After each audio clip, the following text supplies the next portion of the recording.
It's time to end the whisper. So many suffer in silence. I might not save them all, no, but I'ma die trying. It's time to end the whisper. Never thought in my life it would happen to me, but it did, and now I'm the voice for recovery. It's Jeff Breedlove with the American Addiction Recovery Association, and you are listening to Real Talk about addiction and recovery, eliminating the whisper. And I am so happy to be with my partner, Coach Scott Cochran. Coach, we got a special guest today. Take it away, Coach. Yes, fired up, baby. Excited today. We have a special guest, Lauren Sisler, who came out with a book October 1st, 2024, called Shatterproof. And man, I cannot wait to dig in and get down and talk about some things. Lauren, thank you for coming on today. What is up, Coach? I like to call you Scotty C. What's up? Let's go. Let's go. It's funny because obviously you've been a coach for a very long time, but like Coach Scotty C, because you the head man. What's That's right. And I love it. I love it. Thanks so much for having me on. This has been a fun journey and just fun hanging out with you and Jeff, getting to spend some time with y'all here in the quote unquote off season. And now we're about ready to dive right back in, huh?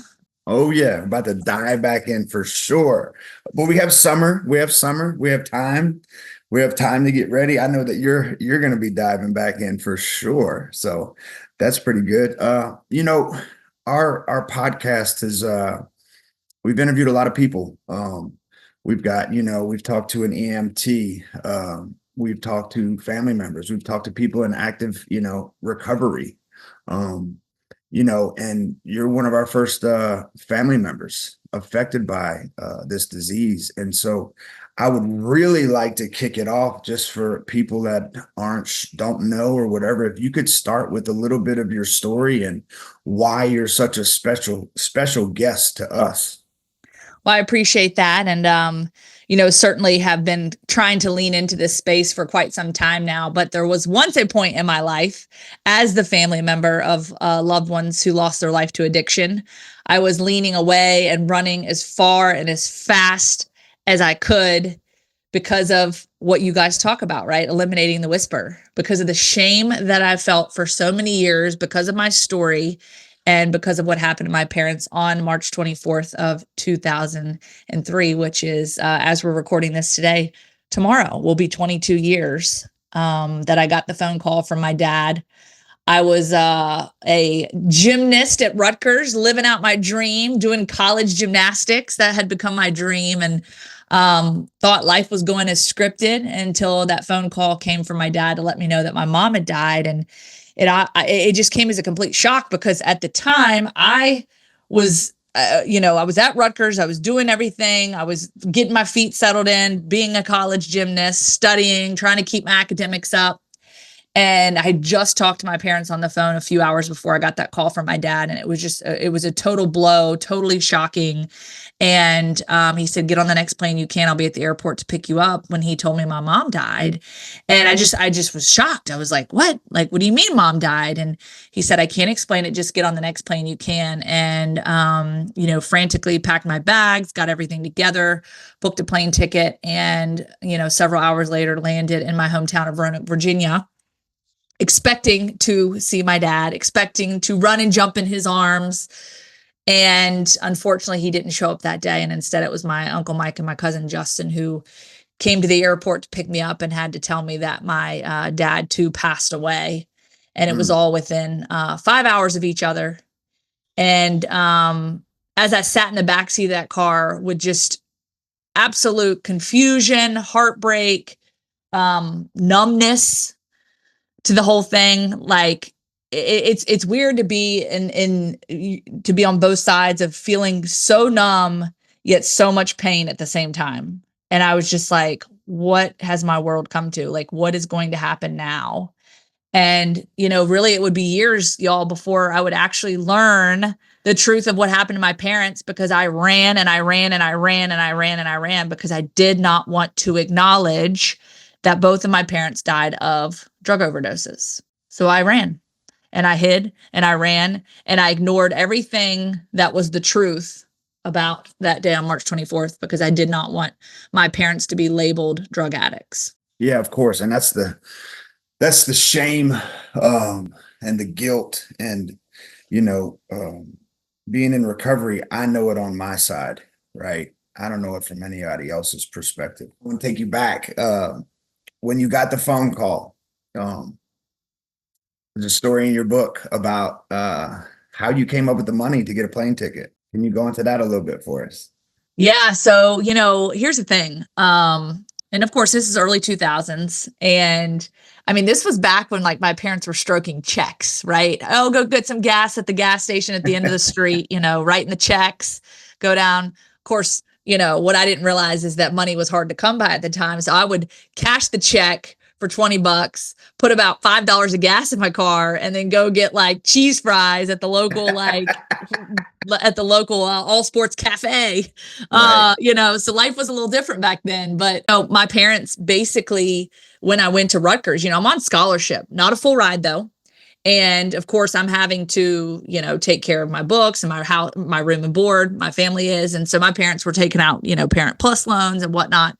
So, money was a little bit more scarce, not something that I recognized though. I just knew like I'm kind of like living, day to day and like doing this college thing. And I literally had like $50 in my bank account. So when my bank account would run low, my parents would be like, all right, we'll put some more money in there. And usually it was just for like the student hall, get me some, a piece of pizza, like whatever it was that I wanted. And of course the amenities, the deodorant, the toothbrush, Right. toothpaste, all the things, right? You got to have all the amenities. So when I got that call, mind you, this is early 2000s when you don't just log online and, oh, let me book a plane ticket. How much is it going to cost? Right. So literally call the airline. It was Continental Airlines too, which was not, I don't even think is around anymore. And we get on the phone with them, and it's crazy because my roommate Kara thankfully had an emergency credit card. Hmm. Wildly enough, that emergency credit card had a cap on it, and it wasn't enough money to pay for the plane ticket. So they would not book the ticket.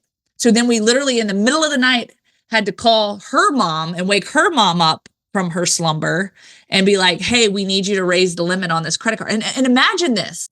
Like you think like piecing this all together, but this just speaks to the absolute chaos that ensued in those moments and those hours after my parents' passing, after my dad's passing to start, or mom's passing, I'm sorry, to start. So her mom's going to call the credit card company, get the limit raised. We call the airlines back. Mind you, you're on hold for 30 minutes, 45 minutes, an hour, whatever it is. So it was, the minutes just ticking by. And then finally got that plane ticket and was able to get home. But, 18-year-old me, y'all, didn't even know how to write a check.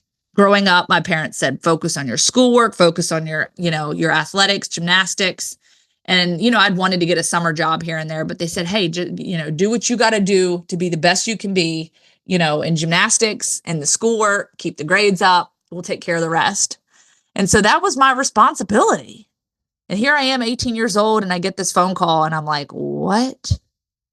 Like, this is crazy. Yeah. And so, we're going to have a wide range of people listening. Do you have any advice for someone that could be in similar shoes, whether their family member is in active addiction or maybe they just lost a family member? Any advice you could possibly reach out and give to them? Well, I'll tell you what, first and foremost, it is a journey. Grief in general, man, is tough. When you're grieving someone, but what I've also learned too in the process of, especially with addiction, there's a grief that comes along with a living person. When someone is actively walking through addiction and you are walking next to them as your loved one, you experience grief on a certain level that's really hard to explain until you're walking through it. And then when you lose that person, suddenly that connection just kind of, and I think the hardest part with that is you ask yourself, what could I have done differently? And so my advice and encouragement, because I think that in life, we will constantly ask ourselves, what could we have done different? How could we have done things differently? And I've asked this question over and over and over again, because as the professional question asker over here, the one that gets in your face with a microphone, That's Coach right. Cochran, and, ask the questions. I didn't ask a lot of questions back when my parents were going through this thing. Right? Because number one, they put on this facade that everything was okay, everything's fine. And so I really never saw it. I didn't understand addiction. I didn't understand what they were going through. And so, I really was blind to it. And there were little notes here and there, little red flags here and there. But instead of like pressing in and asking more questions, it was like, oh, I don't know. I think everything's okay. They said everything's okay. So I guess everything's okay. And so, I think that journey of, the what ifs, wishing I could have done more. But one thing I've worked through with my therapist that I think can be helpful for people, if you have gone through a tremendous loss, or let's say you're walking through an addiction with someone and you just think to yourself, and I know I hear parents say this a lot, what did I do wrong? What did I do wrong that led my child down this path? What did I do wrong? What did I not do right? What did I not do enough of? And you can literally sit down and make a list of try to make a list of all the things that you could have done differently, should have done differently, thought you should have done differently. And the list will never end, right? Like that list will never end. So there's no way humanly possible to do things perfect. And doing things right is subjective, right? Because what you think is right is not always right to someone else.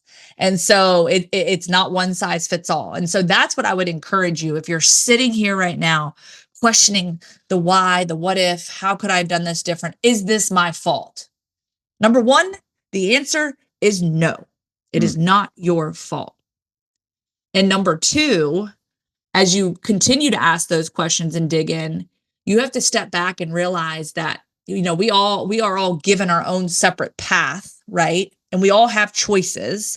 Yes, circumstances are going to smack us in the face, but we do have a choice. And I think that's where you have to step back and put your feet on the ground and say, you know what? This is not my fault.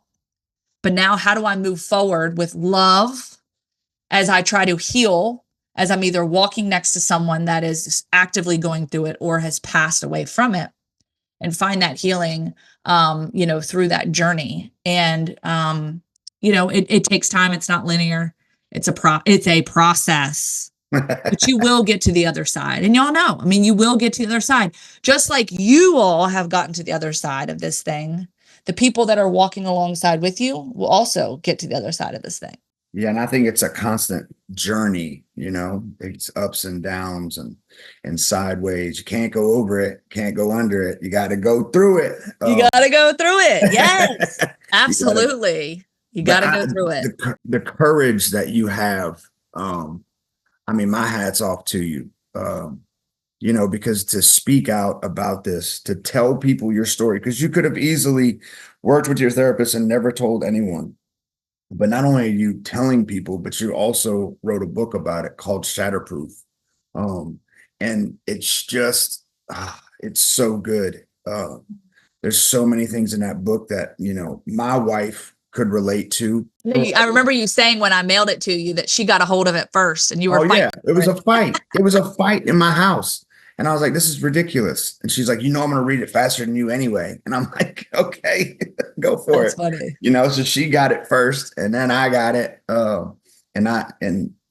It's just amazing people's journeys. And when I heard your side of it, it brought up some really good conversations with my wife. And it helped our journey, it helped our healing journey, Jeff, you have questions about that? Well, thanks, Coach. First of all, you're listening to Real Talk about addiction and recovery, eliminating the whisper with the American Addiction Recovery Association. And Lauren, first, I want, at this point, for those who are watching this, they will be seeing Shatterproof, the book. Tell folks where they can get the book. You may know our next guest from her ESPN reporting or her sideline shimmy that we all love right there. But now she is telling her extremely vulnerable story. Yes, she has a new book, and it's shedding some light on her experience of losing both her parents to addiction at just 18 years old and how it has made her shatterproof. Please welcome Lauren Sisler. Lauren! So good to be here. Every time I see you, I was like, I feel like I want to dance every time I look at you. You got that it settles the nerves. Why do the football players get to have all the fun? I want to get out there and move around, man. Too, right? We got to have some fun. That's right. And get into it. Seeing you shimmy and dance and all the joy you bring, no one would ever guess what you've been through. And it's truly amazing looking at this book. You're so open in it. It took you 10 years to be able to feel comfortable enough to tell this story. And you say you didn't even know that your parents had an addiction problem. How did you finally get to that moment where you thought, I need to tell the world my story? Oh, it's been a long journey. And as you mentioned, it took 10 years before I even opened the toxicology reports and acknowledged, because on paper, I didn't want to acknowledge that they both died of overdose, right? Because it was a shameful thing. Our family can't be impacted by addiction. My parents aren't addicts, right? And so I spent so many years just running from reality, running from the truth of what happened. And so finally, once I started to open up about it, it's like these shackles of shame just broke apart. Well, I appreciate that. Shatterproof, man, it's been a labor of love. Lots went into getting this book there on the shelves. But primarily Amazon. Most people go to Amazon. Hardcover available. We're going to be coming out with the paperback. Still figuring out when that's going to happen. Have the audio version that people also ask about, which I actually narrated myself. So if you want me to read to you for 5.5 hours, I'm here for it. Oh, I'm getting it. I'll tell you, we'll get that. Yeah, I know some people just say they don't read. And truth be told, I'm not a huge reader either. But I know just like with life being so busy, sometimes it's just popping in the headphones, right? And being able to listen to kind of consume that. But yeah, you can go to Amazon, Barnes and Noble, all the, bookshop.org. It's pretty much everywhere. Just Google search it. It's there.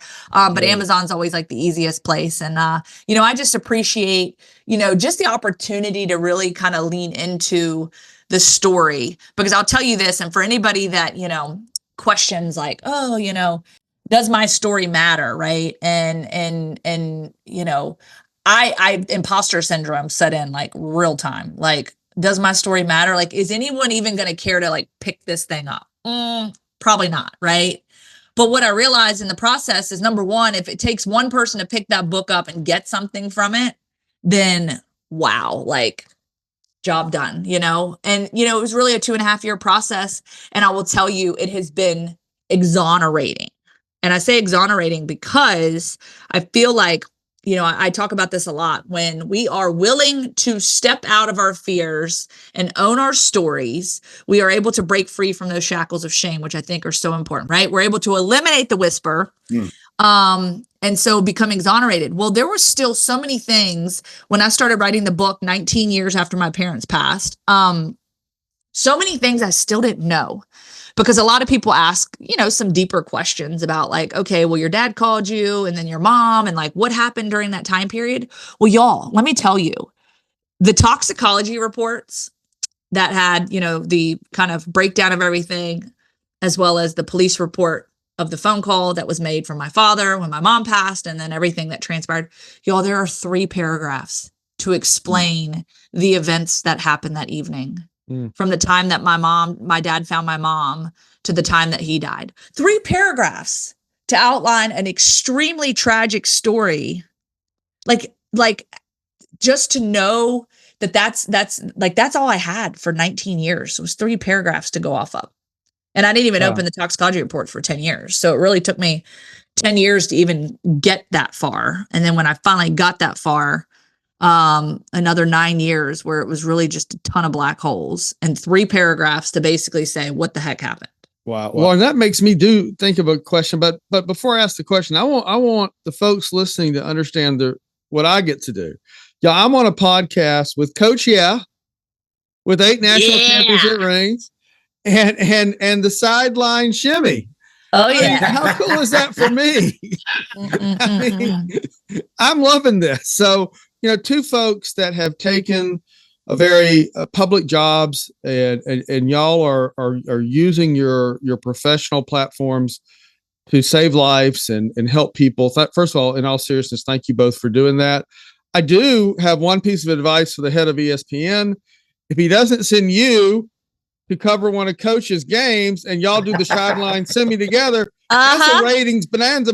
He'll just go through the roof. I know. We got to get it done, and it better go live. Yes, it's got to happen. Absolutely. But let me ask a very serious question. I think Scotty C over there has some closet dance moves he's not willing to show us. Oh, America wants to see Coach, and Lauren do the sideline shimmy together at a West Alabama football. It's gonna go all over. We're speaking it into existence. It's gonna happen. That's right. Let me ask you a serious question that I want to ask back to what the disease itself. I want to almost flip Coach's question to you. So what would you say to someone in active addiction? It's interesting you about how their family's feeling. So what, because I was selfish. Mm-hmm. I didn't either care, know, understand. I would manipulate my mom in particular, my dad, and certainly my wife. So what is your message to people going through active addiction to know what their families are feeling and thinking? Well, it's interesting you bring that up because, to be honest with you, there was a long period of time where there was nothing that I thought I could say to someone in active addiction that would matter. And I think a lot of that was, especially when I started finding my voice in the space and started talking about it openly. I would walk into a room. I remember specifically walking into, it was in Springville, Alabama, a Celebrate Recovery event. And I walked up on stage and I literally was almost just like, I don't know. Imposter syndrome. I'm like, these people are going to watch me come up on stage and be like, what the crap does she know about anything that I've walked through? What is she going to tell us today that's going to make a difference? What is she going to tell us today that's going to make me feel better about my life and what I'm walking through and what I've been through, right? And so I was already putting a label on myself before these fine young men and women did it for me. And the funny thing is when I tell you, walking into that room, I've never gotten more Roll Tide and War Eagles in my entire life. And amen, hallelujahs. I was just like, dang. And I remember at the end, this gal, and I'm getting to your question as I tell this story. This gal came up to me and she said, because I'm up on the stage, right? And I'm kind of looking and it's kind of dark out there. I can see faces, but she said, I felt like the whole time you were like speaking into me. Like you were talking into me and speaking into me. And I could just, as you're sharing your story, I could just relate in so many ways. And I just felt like I was seen. And I was like, wow. I said like, that's crazy. Because for me, I just thought there's no way I can relate to these people. Like they're just going to think like, who is this girl? And what is she got? And so that really in many ways helped disarm me and recognize like, okay, wait a sec. Like, okay, you can be on either side of it and still wrap your arms around this thing because experience is experience. And I want y'all to drop the comparisons, who's been through this and that, whatever. Like, no, you've been walking through it. You've experienced it. Your experiences are valid. And so when you have that conversation, especially like you said, the one that is on the other side of it as the addict, because yes, like you said, a lot of times it's that selfishness and it's that feeling like they don't care about me. They don't love me. And I got to be honest with you, as I've walked this journey, there was a point in time where I was very angry at what happened with my parents, angry that maybe they made choices that could have been avoided, angry that they didn't enlighten anybody that they were going through this, that maybe they could have gotten help. Yes, there was anger at times. But when I say my love for my parents has grown exponentially, even in their passing, in their absence, I never even thought that was possible because I love my parents so deeply in that unconditional love, but it has just grown exponentially. And I feel like the same can happen for the relationship with a loved one and an active member of the family or a loved one that's going through addiction, that love can grow. It's going to hurt. There's going to be pain as you walk through it. But I don't know, Scott, I mean, you shared a little bit with me about you and your family and it's hard to know that as you're walking through it, you're hurting the people you love the most. Right. It takes but on the other, Would you say? This disease takes hostages. And I think that's kind of what I realized in this is, number one, you kind of have to step back and recognize, like, this person is being held hostage, being held captive to something that they can't break free from. It's possible, and you guys have proven that it is possible to find hope in recovery. But as you're walking through this active thing, and so, love is real and love is very possible as you're walking through that. But sometimes that love is, maybe a little bit more tough love or a little bit more of a detached love. It's not so enmeshed. Sometimes you kind of have to pull back from it to get yourself healthy as that individual continues to try to find their health as well. I want to get this back to Coach, but let me follow up on that, because that was so powerful what you just said right there about the tough love or the detached love. And what that made me think of is, from your point of view, what's the difference between love, detached, tough, or otherwise, and being an enabler? How do you draw the distinction between loving somebody but not wanting to enable them? I'd love to hear your thoughts on that.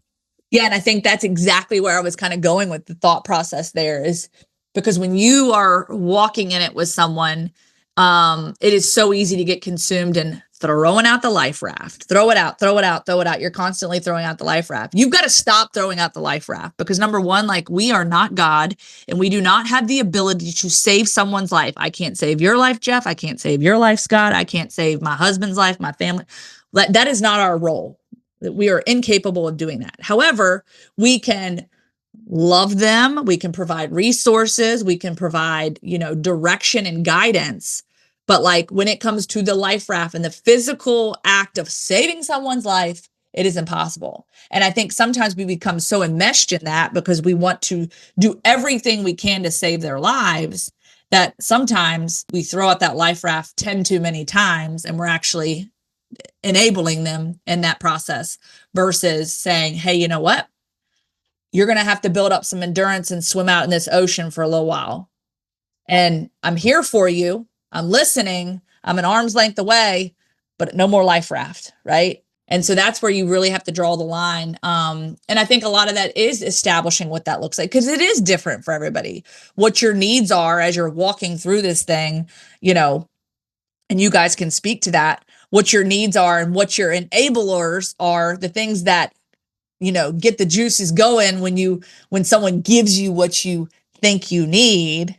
So it's kind of drawing that line and realizing, okay, this is enabling, this is loving and helping. This is enabling, this is loving and helping, and kind of going down that list and sort of knowing. And let me tell you, setting boundaries is dang hard, but it's something that as you can establish those. And again, tough love, you might have, Scotty C over there yelling at you, no, like, I hate you. But at the end of the day, you are ultimately saving that person's life by not throwing out the life raft time and time and time again. That's right. 100% accurate.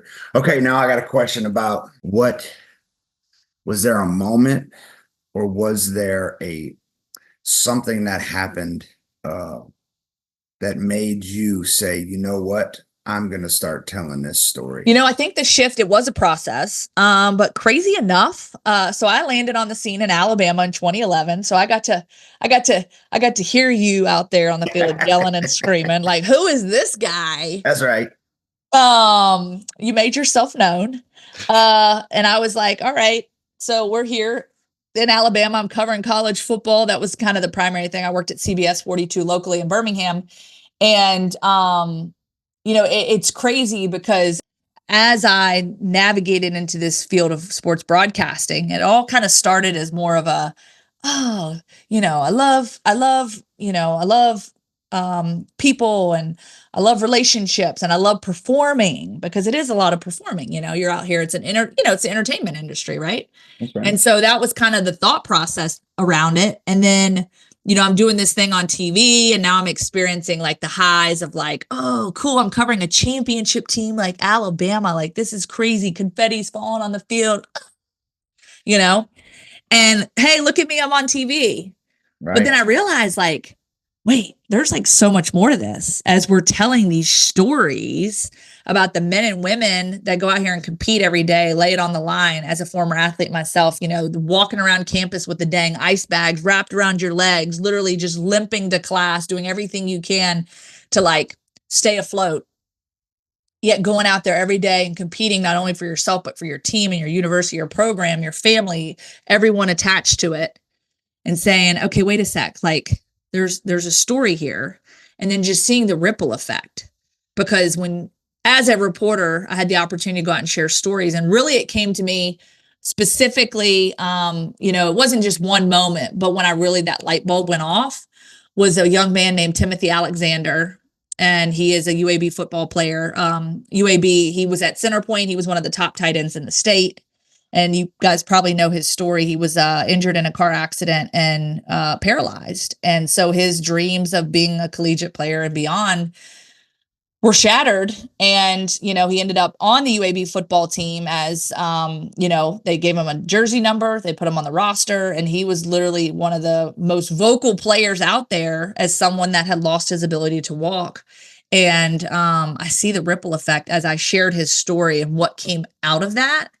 And I'm like, oh my gosh, like this is crazy.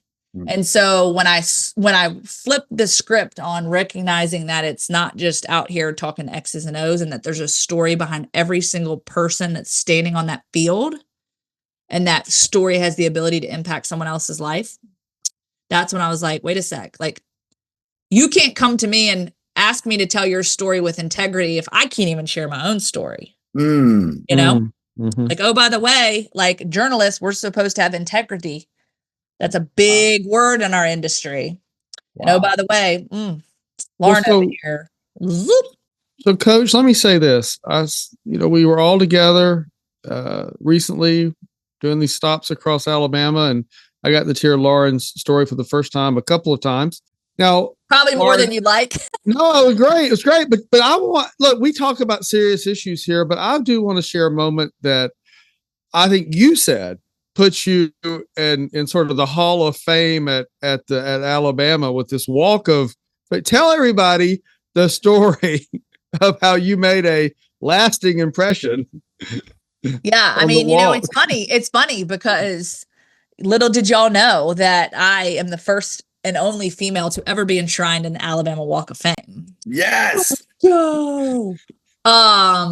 Crazy story. 2012 Alabama spring game. Had literally like not experienced college football at this point. I was still new to the game. I was a rookie coming into Alabama. We go to this Alabama spring game. And of course the team captains are coming back from the previous season. So you got Dante Hightower, it was Mark Barron, Trent Richardson.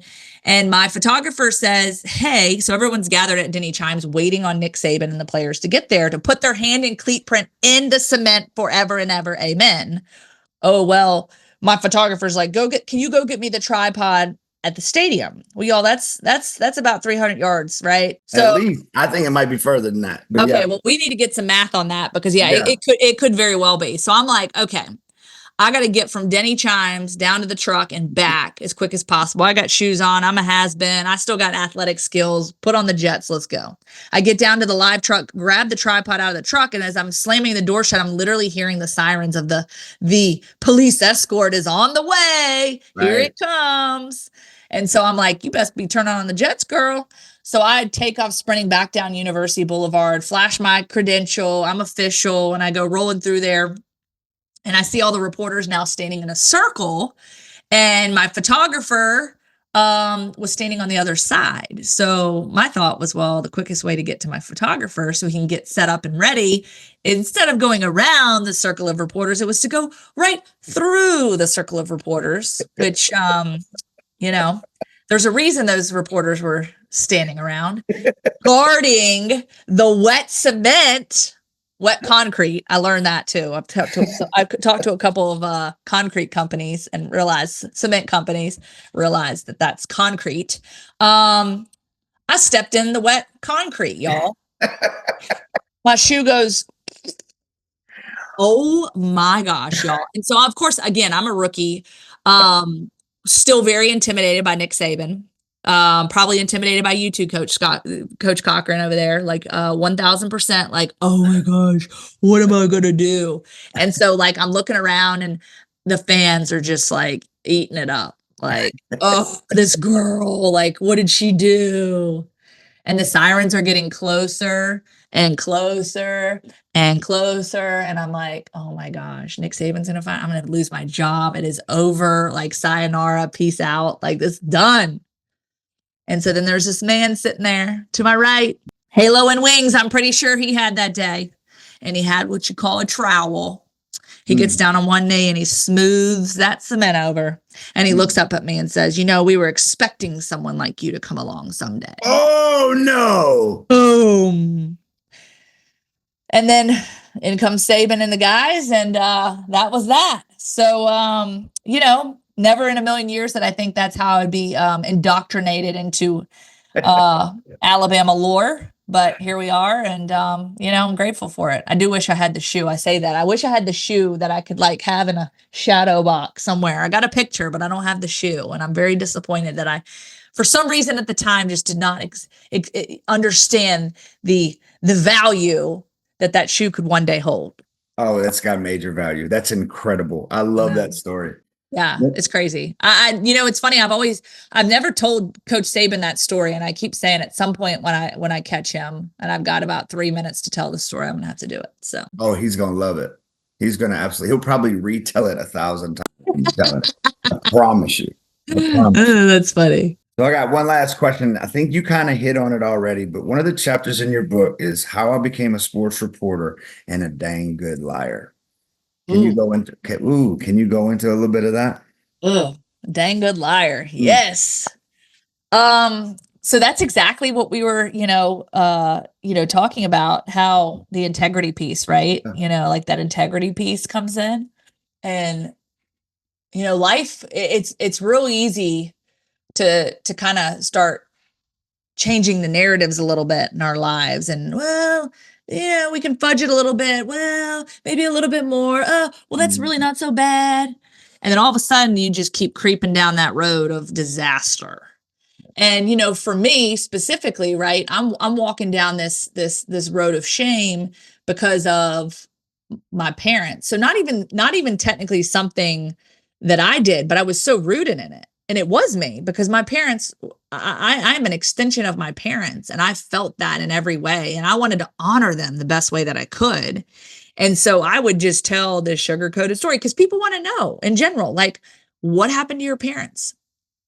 And I would literally say to people, mom died of respiratory failure, dad died of a heart attack, because, oh, by the way, that sounds better than mom and dad died of fentanyl overdoses. Yeah. Because in my mind, you know, I knew my parents had health issues, degenerative disc disease. My mom had multiple surgeries. My dad had chronic back pain. He also was in the military, struggled with PTSD. And so for me, the idea of going to the medicine cabinet and opening up the pill bottle and taking an oxy, if it's prescribed to you and you're taking it as prescribed, is one thing. But knowing that my parents literally, because things had gotten so bad for them, had taken the fentanyl, put it in the freezer, and needed that medication so bad that they did one of the riskiest things they possibly could, knowing that it could potentially kill them, because they needed the fix, that high they needed, because they were so addicted and dope sick and hurting and in pain. And their entire world was just coming out from underneath them. And so my parents, I think, had done such a great job of glossing over everything. Oh, we're fine, we're fine, we're fine. So guess who inherited that? Me. And I glossed over it. Ooh, right? Because I was like the warrior. I was the overcomer. I was the girl that everybody looked up to. Oh, you went through this thing, and we're so proud of you, and you're so strong. So it was just so easy for me to just gloss right over it.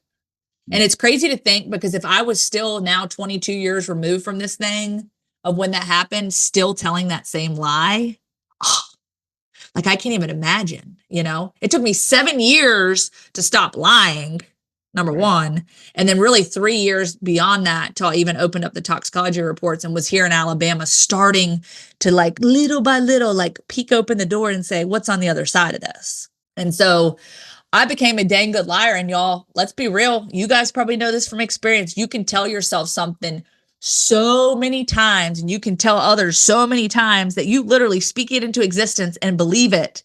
And that becomes like real to you. Yes. Like I literally, my brain had started to have visions, because guess what? I wasn't home when my parents died. So I only had those 3 paragraphs to go off of. And I started to build a picture of like what that looked like. But in those toxicology reports, which of course I didn't get until 10 years later. So there wasn't a lot for me to pull from that until I decided to open them. But I, in my mind, had already developed this illustration of the events that happened that night. And as I told that story, that illustration continued to change, like of what happened that night. And obviously a lot of it was not true, was false. And, you know, it's how we protect ourselves. But sometimes protecting ourselves can be, we can become the enemy in that process. The ego is the enemy, right? Yes. Yes. Well, y'all, this has been powerful. Let me say that you're listening to Real Talk about addiction and recovery, eliminating the whisper. Check out AARA at eliminatethewhisper.org. Our hashtag is In the Whisper. Coach Scott Cochran is our president. Lauren, I know you have some. I know the book Shatterproof, but you have a website. Tell everybody how to find you on the web or social media. Yeah, laurensisler.com. Go there, check it out. Also some links if you wanna check out the book.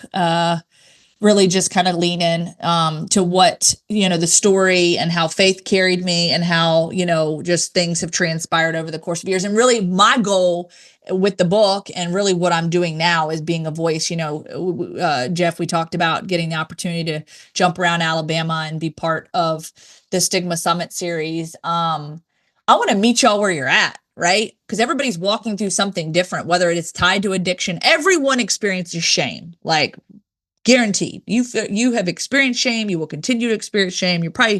Everyone's got shame, and it's probably just brewing, manifesting right now as we speak. I want to meet you where you're at and help you, you know, to kind of unravel some of that, unlock some of that shame and those shackles, and be able to lay those down and walk through it. Right. And so whatever it is you're going through, that's my hope. You know, so website, laurensisler.com, at Lauren Sisler. You know, and I just want to encourage you. I mean, life is hard, life is challenging, but my mantra in life has become fall in love with your story. Yes, so if you I've can been fall waiting in love for you to say it. Your story, fall in love with your story, find joy and purpose in every chapter. And it's so important, because I think that we oftentimes don't have the courage to step out of our fears and to really step into our stories and own our stories. And when you can learn to fall in love with your stories, I mentioned shackles of shame, boo, and then you give permission to others to do the same. And you're going to find out there's a lot of people out there walking through some similar storms as you are. And when you guys can band together, when we can come together in this and recognize, like, this is part of being human, and we can walk through it together, and everybody is worth redemption. So I want to encourage that. As I toss it over to Coach, I want to say on Lauren's website, there's a link on how to inquire about having her be a speaker. And I want to tell you, if you're looking for a speaker, you need to click on that link. She's great. Y'all are like, promote City, baby. No, Let's go. Look, I mean, I wouldn't say that if I didn't mean it and enjoy it. And she is a dynamic, but it's also serious. It's the real deal. It's going to make you think. So if you're looking for a speaker and you haven't had Lauren, check out her website. Y'all know Coach and I, like Batman. He's Batman and I'm Robin. Okay. But okay. We'll go anywhere. But Lauren will be a great speaker. Check out her website. Coach, take us home. Thank you so much for coming on, Lauren. I mean, this is just a treat, a privilege to have you on. Fires me up, especially when you talk about your story, everything about it. But you can find us at eliminatethewhisper.org. American Addiction Recovery Association. We're doing some special things. Come check us out. Thank you. Recovery's real. It's time to end the whisper. So many suffer in silence. I might not save them all, no, but I'ma die trying. It's time to end the whisper. Never thought in my life it would happen to me, but it did. And now I'm the voice for recovery.